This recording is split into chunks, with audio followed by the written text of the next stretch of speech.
ओम शांति। 5/1/2023 के ईश्वरीय महावाक्य हैं। आज साकार मुरली का सार।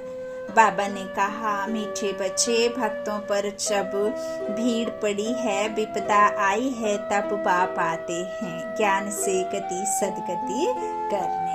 प्रश्न, विक्रमाजीत कौन बनते हैं? विक्रमाजीत बनने वालों की निशानी क्या होगी?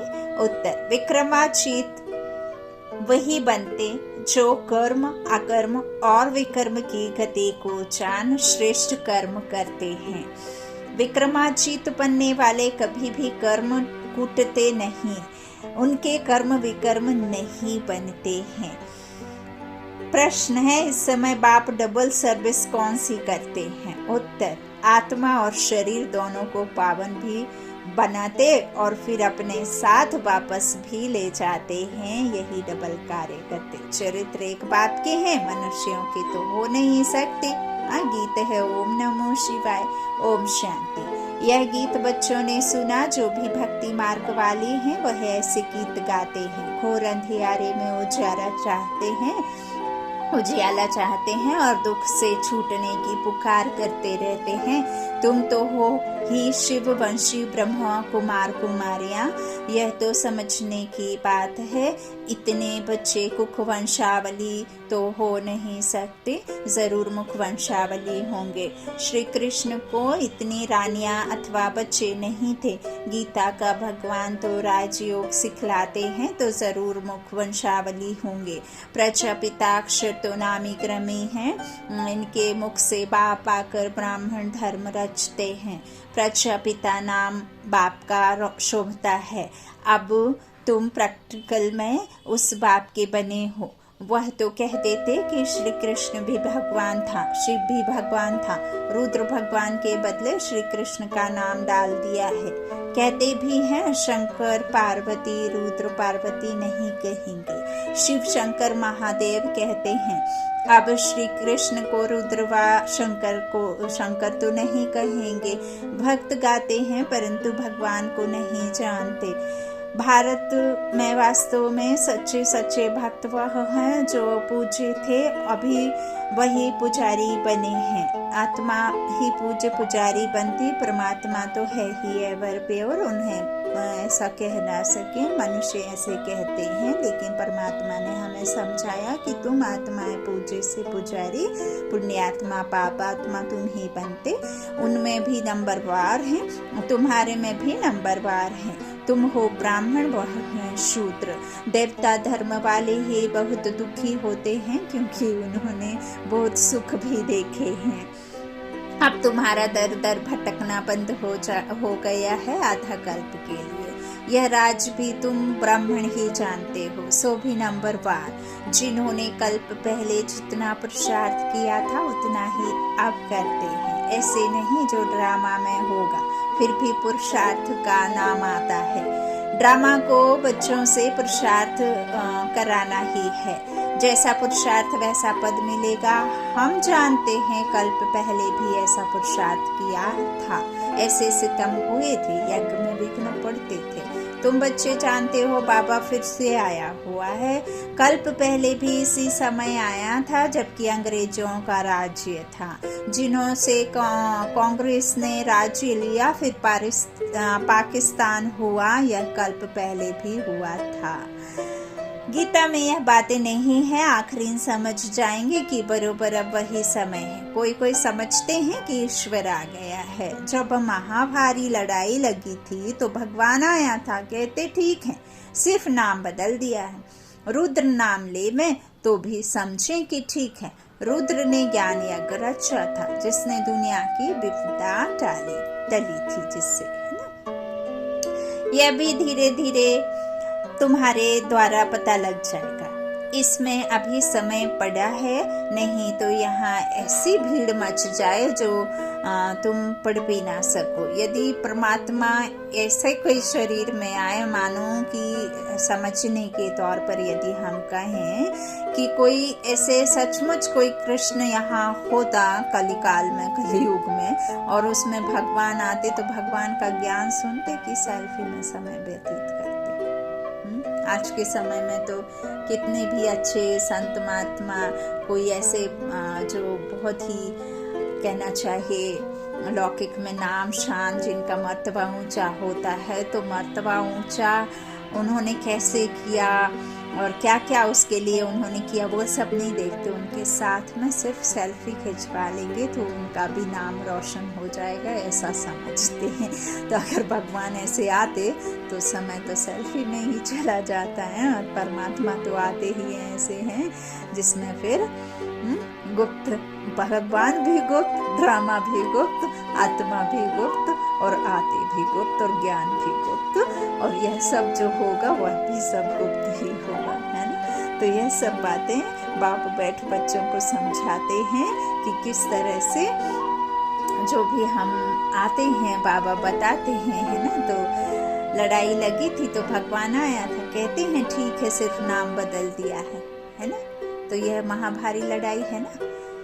रुद्र नाम लेवें तो भी समझे कि ठीक है ना। रुद्र ने ज्ञान यज्ञ रचा था जिससे दुनिया की विपदा टली थी, है ना। तो बाबा क्या कह रहे हैं कि यह सब भी अभी आगे आगे फिर पता चल जाएगा, और भक्तों की भीड़ विपदा यह सब तो उतरने वाली है ना। विनाश के बाद तो कोई दुख होगा नहीं, वहाँ सतयुग में भक्त होते नहीं है ना, कोई ऐसे कर्म करेंगे जो दुखी होंगे, है ना। तो बाबा कह रहे हैं कि हम जो कर रहे हैं, यदि नहीं तो यहाँ ऐसी भीड़ मच जाए जो तुम भी पढ़ ना सको। यहाँ भीड़ का कायदा नहीं है, गुप्त वेश में काम चलता रहेगा। अब कोई बड़ा आदमी यहाँ आए तो कहेंगे इनका माथा खराब है तो यह तो बाप तुम बच्चों को पढ़ा रहे हैं। देवता धर्म तो भगवान आकर रचेगा ना। अब वो आया है नई दुनिया रचने, और भक्तों की भीड़ विपदा उतारने, समझना है। विनाश के बाद तो कोई दुख होगा नहीं, तो वहाँ कोई विपदा उतारने की बात नहीं, ना ही कोई भगवान के आने की बात है। वहाँ सतयुग में भक्त होते ही नहीं कि भगवान को याद करें, ऐसी कोई आत्मा है ही नहीं ऐसी जो रावण की गिरफ्त में हो, है ना। राम ने छुड़ा लिया, वहाँ किसे याद करेंगे, किसी को भी नहीं। तो ना कोई ऐसे कर्म करेंगे जो दुखी हो। बम्बई से रमेश भाई का फोन आया, बाप दादा चले आते हैं तो बच्चे उदास होते हैं। जैसे स्त्री का पति विलायत में जाता है तो याद में रो पड़ती है, वो है जिस्मानी संबंध। यहाँ बाबा के साथ रूहानी संबंध है। बाबा से बिछुड़ते हैं तो प्रेम के आंसू आ जाते हैं। जो सर्विसेबल बच्चे हैं वो बाबा को उनका कदर है। देखो एक बहन, जब हम बाबा के पास मधुबन जाते हैं तो बाबा ने देखो ना बर्तन, ना झाड़ू, ना पोछा, ना कपड़े, खाना आया खा लिया, बस सो गए। बाबा को याद करो, बाबा की सेवा करो, मनसा सेवा करो, बाबा से सिर्फ लो लो लो, और कुछ भी देने जैसा बाबा ना तो मेहनत करवाता ना कुछ। तो यदि बाबा देखो मायके में हमें इतना सुख नहीं मिलता लौकिक में जितना हमें मधुबन जाके हमारा पिता हमारी माता ऐसे पालना करते हैं। तो वहाँ तो ऐसे फिर जो चाहे वो आए ही ना, है ना। इतना रोए बाबा की उसमें आंसू बहाए बिछोड़ने के समय, लेकिन फिर बाबा सबको रख भी तो नहीं सकते ना। तो बाबा इतना दिल मजबूत कर देता है कि वहाँ बिछोड़ते तो हैं लेकिन प्रेम के आंसू आ जाते हैं। तो जो सर्विसेबल बच्चे हैं वहाँ बाबा को उनका कदर है। सपूत बच्चों को फिर बाप का कदर रहता है। उनको तो कपूत को नहीं रहता, सपूत बच्चों को फिर बाप का कदर रहता है। शिव बाबा का तो बहुत ऊंचे ते ऊंचा संबंध है, उनसे ऊंच संबंध तो कोई होता नहीं है क्योंकि वो है ही सर्वोच्च। तो शिव बाबा तो बच्चों को अपने से भी उच्च बनाते हैं। पावन तो वो तुम बनते हो, परंतु बाप समान एवर पावन नहीं हो सकते। हाँ, पावन देवता बनते हो। बाप तो ज्ञान का सागर है, हम कितना भी सुने तो भी ज्ञान सागर नहीं बन सकते। वह ज्ञान का सागर आनंद का सागर है, बच्चों को आनंदमय बनाते हैं और तो सिर्फ नाम रखवाते हैं आनंद आदि। इस समय दुनिया में भक्त माला बड़ी लंबी चौड़ी है, तुम्हारी है 16,108 की माला। भक्त तो करोड़ों हैं, यहाँ भक्ति की बात नहीं। ज्ञान से ही सदगति होती है। अब तुमको भक्ति की जंजीरों से छुड़ाया जाता है।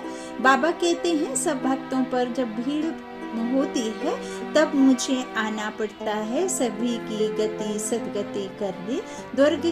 स्वर्ग के देवताओं ने जरूर ऐसे कर्म किए हैं तब तो इतना उच्च पद पाया है। कर्म तो मनुष्यों के चले आते हैं परंतु वहाँ कर्म कूटते नहीं, यहाँ कर्म विकर्म बनते हैं क्योंकि माया है। वहाँ माया होती नहीं, तुम विक्रमाजीत बनते हो। जिन बच्चों को अभी कर्म अकर्म और विकर्म की गति समझाता हूँ वही विक्रमाजीत बनते हैं।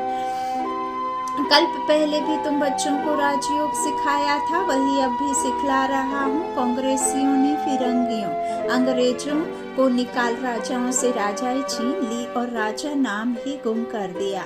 5000 वर्ष पहले भारत राजस्थान था, लक्ष्मी नारायण का राज्य था, जहाँ सभी अपना राज्य स्वराज्य अधिकार में थे। देवताओं का राज्य था तो परिस्थान था। जरूर उन्हों को भगवान ने राजयोग सिखाया होगा, तब तो उन्हों का नाम भगवती भगवान पड़ा है। परंतु अभी अपने में ज्ञान है तो हम भगवती भगवान नहीं कह सकते, नहीं तो यथा राजा रानी तथा प्रजा भी भगवती भगवान होने चाहिए, परंतु ऐसे हो नहीं सकता। लक्ष्मी नारायण का नाम भी प्रजा में कोई अपने ऊपर रख ना सके, लॉ नहीं है। विलायत में भी राजा का नाम कोई अपने ऊपर नहीं रखेंगे, उनकी बहुत इज्जत करते हैं। तो बच्चे समझते हैं 5000 वर्ष पहले बाप आया था, अब भी बाप आया है देवी राजस्थान स्थापन करने। शिव बाबा का आना भी अब हुआ है। वह है पांडवों का पति, ना कि कृष्ण का, ना कि श्री कृष्ण का। बाप पंडा बनकर आया है वापस ले जाने के लिए और नई सतयुगी दुनिया रचने के लिए। तो जरूर ब्रह्मा द्वारा ही ब्राह्मण रचेंगे। मुख्य गीता को ही खंडन कर दिया है। अब आप समझाते हैं मैं श्री कृष्ण नहीं हूँ, मुझे रुद्र व सोमनाथ कह सकते हैं। तुमको ज्ञान सोम रस पिला रहा हूँ, है ना। बाकी लड़ाई आदि की कोई बात नहीं। तुमको योग बल से राजाई का माखन मिल रहा है, मिल जाता है। श्री कृष्ण को माखन जरूर मिलता है। बाबा कह रहे हैं श्री कृष्ण को माखन जरूर मिलता है। यह है श्री कृष्ण के अंतिम जन्म की आत्मा। इनको ब्रह्मा सरस्वती को भी बाप ऐसे कर्म सिखला रहे हैं जो भविष्य में लक्ष्मी नारायण बन जाते हैं। यह लक्ष्मी नारायण ही छोटेपन में राधे कृष्ण है और वही राधे कृष्ण की आत्मा अभी जो ब्रह्मा बाबा बने हैं वो एक ही है ना, देवी कुल की आत्मा है वो। लेकिन यहाँ आके अब तमो प्रधान से फिर सतो प्रधान बनी, तो राधे कृष्ण है वही है। इसलिए लक्ष्मी नारायण के साथ राधे कृष्ण का भी चित्र दिया है। बाकी इनकी कोई बड़ाई नहीं है। किनकी? लक्ष्मी नारायण राधे कृष्ण की। उनको तो खुद देने वाला कोई और है तो क्या है ना। चरित्र है एक गीता के भगवान का और किसी का हो ना सके। वह शिव बाबा बच्चों को भिन्न भिन्न साक्षात्कार कराते हैं। बाकी मनुष्य की कोई चरित्र नहीं है। मनुष्य किसी को पतित से पावन बना ही नहीं सकता, क्योंकि वो खुद उतरा है तो वो कैसे किसी को चढ़ा सकता। क्राइस्ट आदि ने भी आकर धर्म स्थापन किया, सो तो सभी को अपना पाठ बजाना ही है। इसमें चरित्र की तो कोई बात ही नहीं है। वह कोई को गति दे ना सके। जो दुर्गति में है वो सदगति किसको दिला सकते ही नहीं है। अब बेहद का बाप कहते हैं कि मैं तुम बच्चों की डबल सर्विस करने आया हूँ। बाबा खुद को ओबीडिएंट सर्वेंट कहते हैं, जिससे तुम्हारी आत्मा और शरीर दोनों पवित्र हो जाएंगे। सभी को वापस घर मुक्ति धाम में ले जाता हूँ, फिर वहां से अपना पाठ बजाने आएंगे। कितना अच्छी रीति बच्चों को समझाते हैं। लक्ष्मी नारायण के चित्र पर समझाना बड़ा सहज है। त्रिमूर्ति और शिव बाबा का चित्र भी है। कोई कहते हैं त्रिमूर्ति ना हो, जैसे कोई कहते हैं श्री कृष्ण के चित्र में 84 जन्मों की कहानी ना हो। लेकिन हम तो सिद्ध कर बतलाते हैं, जरूर पहले नंबर वाले श्री कृष्ण को सबसे जास्ती जन्म लेने पड़ेंगे। नई पॉइंट्स तो रोज आती हैं, परंतु धारणा भी होनी चाहिए। सबसे सहज है लक्ष्मी नारायण के चित्र पर समझाना। मनुष्य थोड़े ही कोई भी चित्र का अर्थ समझते हैं। वो तो भक्ति में जो बनाए हैं भगवान जिन्हें कहते हैं राम सीता के चित्र, पता ही नहीं वो राम कैसे हैं, सीता कहाँ से आई, कब आई, कैसे आई, किसने उनको राजाई दिलाई, कौन लक्ष्मी नारायण कब कैसे। वो तो जो भासना जागी सुंदर मनमोहक पवित्र होते थे तो वो भासना उसकी है, ना कि चित्रों की है ना। तो मनुष्य थोड़े ही कोई चित्र का अर्थ समझते, उल्टा सुल्टा चित्र बना देते हैं। अब कोई कृष्ण को काला गोरा ना जाने कितने उसमें बना दिया है, तो इतने सारे थोड़ी ना एक ही जन्म में रूप होते होंगे, है ना। तो नारायण को 2 भुजाएं तो लक्ष्मी को 4 भुजाएं दे देते हैं। सतयुग में इतनी भुजाएं होती नहीं, सूक्ष्म वतन में तो है ही ब्रह्मा विष्णु शंकर, उन्हों को भी इतनी भुजाएं हो नहीं सकती। मूल वतन में है ही निराकारी आत्माएं, फिर यह 8-10 भुजा वाले कहाँ के रहने वाले हैं। मनुष्य सृष्टि में रहने वाले पहले पहले हैं लक्ष्मी नारायण 2 भुजा वाले, परंतु उनको 4 भुजाएं दे दी हैं। नारायण को सांवरा तो लक्ष्मी को गोरा दिखाते हैं, तो उनके जो बच्चे होंगे वह कैसे और कितनी भुजाओं वाले होंगे। क्या बच्चे को 4 भुजा, बच्चे को 2 भुजा होंगे क्या? ऐसे ऐसे प्रश्न पूछ सकते हो। बच्चों को समझाया है हमेशा ऐसे समझो कि हमको शिव बाबा मुरली सुनाते हैं, बनी निमित्त आत्मा के द्वारा हम भगवान का ज्ञान सुन रहे हैं और मैं आत्मा सुन रही हूँ और आत्मा ही सुना रही है कर्मेंद्रियों शरीर के द्वारा।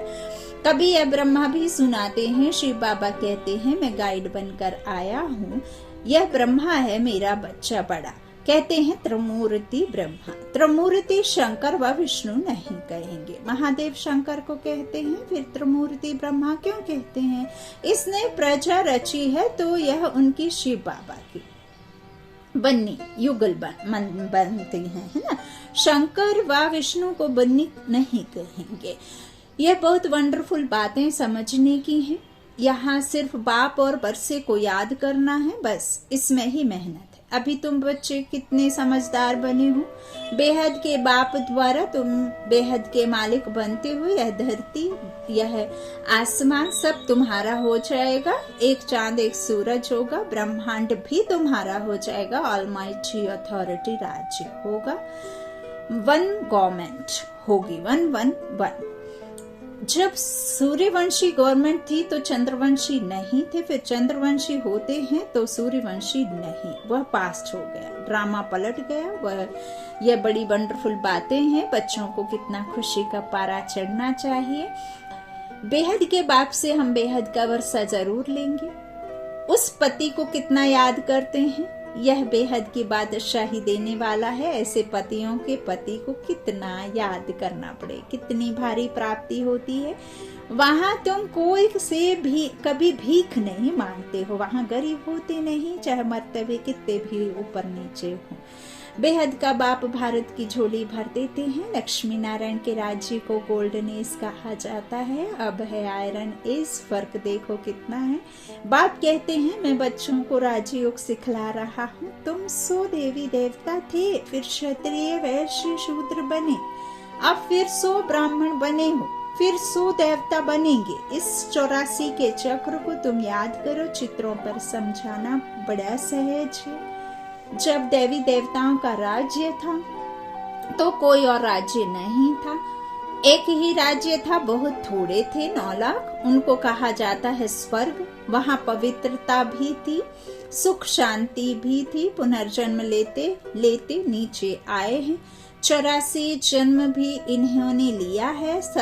यही सतो प्रधान बाबा कहते हैं कि 84 जन्म किन्होंने लिया है, ब्रह्मा बाबा ने, तो यही तमो प्रधान बन जाते हैं। फिर उन्हों को ही सतो प्रधान होना है। सतो प्रधान कैसे बने, जरूर सिखलाने वाला चाहिए, सिवाय बाप के कोई सिखला ना सके। तुम जानते हो शिव बाबा इनके बहुत जन्मों के अंत में इनमें प्रवेश करते हैं, कितना साफ करके समझाते हैं। अच्छा, मीठे मीठे सिक्की लादे बच्चों प्रति माता पिता बाप दादा का याद प्यार और गुड मॉर्निंग। रूहानी बाप की रूहानी बच्चों को नमस्ते। हम रूहानी बच्चों की रूहानी माता पिता बाप दादा को याद प्यार और गुड मॉर्निंग। शुक्रिया बाबा, मीठे बाबा, प्यारे बाबा, सबका साथी सबका सहारा। धारणा के लिए मुख्य सार। पहला, बाबा ने कहा एक बाप से ही सर्व रूहानी संबंध रखने हैं, सर्विसेबल बच्चों का कदर रखना है, आप समान बनने की सेवा करनी है। दूसरा, बेहद बाप द्वारा हमें बेहद विश्व का राज्य भाग्य मिल रहा है, धरती आसमान सब पर हमारा अधिकार होगा, टुकड़े टुकड़े नहीं होंगे कि यहाँ सूरज निकला तो वहां डूब गया, वहां डूबा तो यहाँ निकल गया, नहीं। एक राज्य, एक भाग्य, एक संसार हमारा अधिकार होगा। इस नशे और खुशी में रहना है, बाप और वर्षे को याद करना है। वरदान है, बालक और मालिकपन के बैलेंस से पुरुषार्थ और सेवा में सदा सफलता मूर्त भव। सदा यह नशा रखो कि बेहद बाप और बेहद वर्षे का बालक सो मालिक हूँ, लेकिन जब कोई राय देनी है, प्लान सोचना है, कार्य करना है तो मालिक होकर करो, और जब मेजॉरिटी द्वारा या निमित्त बनी आत्माओं द्वारा कोई भी बात फाइनल हो जाती है तो उस समय बालक बन जाओ। किस समय राय बहादुर बनना है, किस समय राय मानने वाला, यह तरीका सीख लो तो पुरुषार्थ और सेवा दोनों सफल होंगे। स्लोगन, निमित्त और निर्माण चित्त बनने के लिए मन और बुद्धि को प्रभु अर्पण कर दो। निर्मित और निर्माण चित्त बनने के लिए मन और बुद्धि को प्रभु अर्पण कर दो, यही बाबा चाहते हैं। अच्छा, ओम शांति। शुक्रिया बाप दादा, शुक्रिया आप सभी भाई बहनों के स्नेह का प्यार का। ओम शांति, शुक्रिया शुक्रिया।